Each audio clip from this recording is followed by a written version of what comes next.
And my dad had a really cool tape machine that he had acquired at one point and showed me how to use it. And I started recording my own band about 8th grade, I think.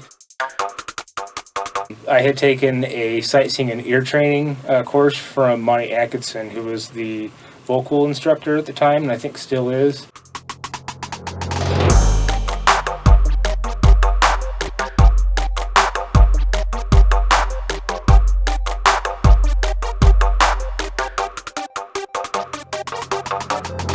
Here we are, and we're here in your studio. You want to tell us a little bit about this room that we're in right now? Right now we're in the control room at Fusion Audio Solutions.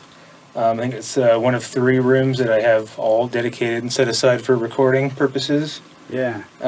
Pretty much do most of my work day to day in this little part of the facility here. Got my computer set up, all my recording software, preamps, rack gear. You can see on the walls, you see lots of albums and finished projects that I've done, and this is definitely I think the first room that I had started of the 3 there. You know, as far as building. This is the brains of the operation. Yes, so to speak. Cool, man. So we've never met, and you know, people at home may not know much about you. So let's start at the very beginning. Like, where are you from? Where did you grow up at? I pretty much grew up between here and California. I lived in like Southern California, Cerritos, Torrance area. Okay. Pretty much grew up there up until probably 8, 9 years old, something like that. Moved here, family relocated, and my family's always been fairly music oriented. Both my mom and dad were singer-songwriters types. You know, did the acoustic guitar and wrote songs, and eventually they got to where they were recording their own songs. And my dad had a really cool tape machine that he had acquired at one point and showed me how to use it. And I started recording my own band about 8th grade, I think. So about middle school, something like that. And that was with the tapes? Was that with the cassette tapes? Yep, little cassette tape machines. And before I had any experience with anything in digital, you know. How many tracks were on those?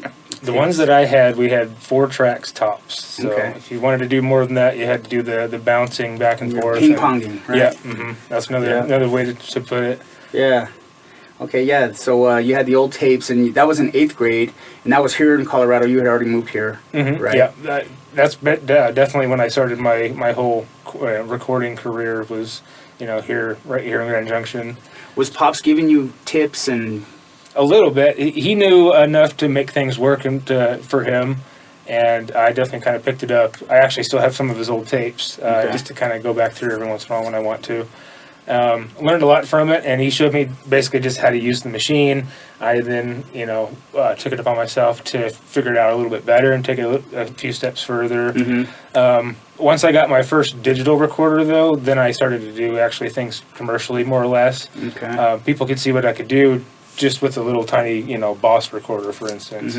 And I had a couple of friends that were like band friends of mine, a couple older guys, and they went ahead and paid me to record their band project, and that was one of the first times I actually did anything, you know, commercially for money. For money, yeah. So since then, that was sophomore year of high school. So since then, I've been, you know, doing things for, you know, getting paid for. So you went from the tapes, and then you said digitally. Was that the little mini discs, the digital mini discs? I never tried those. I had a friend that had a machine that did those.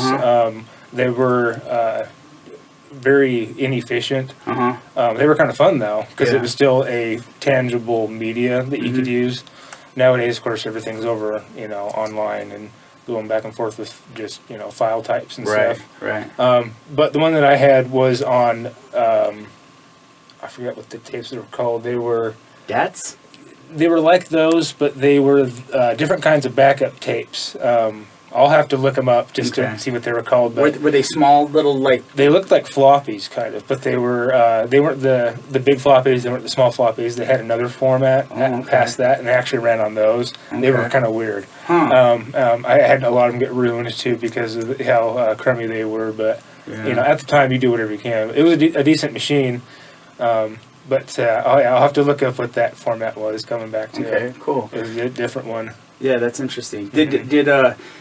So when you were listening, when you would listen to your dad's tapes, did he have an ear, or did you develop your ear through your experience in getting guidance from your dad, or was that later through mentors? Partially. I think I got more of the recording aspect from him. Mm-hmm. The ear, actually, because my family's always been music, related and whatever. Mm-hmm. We decided that I should, go into school doing a stringed instrument, and I chose violin. So, giving that experience being in orchestra for 7 years throughout school, mm-hmm. that's really where I got a lot of my ear. Mm-hmm. I was so good at tuning my violin. Whenever I would sit in my section, everybody around me would ask me to tune their instruments for them, just because I could just do it quicker and just better, I guess. And then, of course, the conductor liked that, because then that section of the orchestra sounded really good. Nice. So was that something that you think is something that you're born with, or was it something that you developed? Over time, I definitely developed it. I could say I probably had an ear for it to begin with, but definitely developed it. One of the biggest things, other than being an orchestra, that really did develop my ear was taking courses at Mesa State, mm-hmm. or CMU now. Mm-hmm. I had taken a sightseeing and ear training course from Monty Atkinson, who was the vocal instructor at the time, and I think still is. Mm-hmm. And that really taught me a lot as far as pitch, what sounds good, what doesn't, mm-hmm. and how to sight read music and, mm-hmm. and sight sing it and stuff like that. Wow. But yeah, that did me a lot of good. Definitely would like to thank him for being able to provide that for me. Cool. So shout out to Monty. Yeah, exactly. Monty Atkinson. Right on.